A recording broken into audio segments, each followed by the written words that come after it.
Just unboxed your Siemens EQ6 and not sure where to start? Here's your full first-time setup walkthrough, from unpacking to brewing your first coffee. By the end of this video, your machine will be ready to go. Step 1. Unpack and inspect. Remove all protective tape and internal packaging.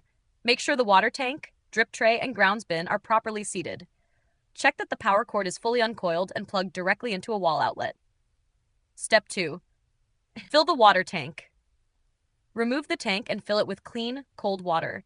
If using a water filter, Brita or Intenza, insert it now and follow the on-screen instructions. Reinsert the tank until it clicks. Step 3. Power on and select language. Turn on the machine using the power button. Choose your preferred language and confirm any welcome prompts on screen. Step 4. Adjust strength and temperature. Go to Menu, Settings, Coffee Temperature/Strength. Choose your preferred defaults. These can always be changed later. Step 5. Run a rinse cycle. Go to Menu, Cleaning and Maintenance, Rinse Appliance.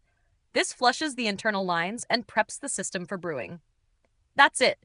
Your EQ6 is ready to use. If you're not getting coffee flow or see a filter warning, check out our other EQ6 videos. If this helped, subscribe to No Filler Fixes for more quick tutorials. Got a question? Drop it in the comments. We might feature it next. Thanks for watching, and enjoy your first fresh cup.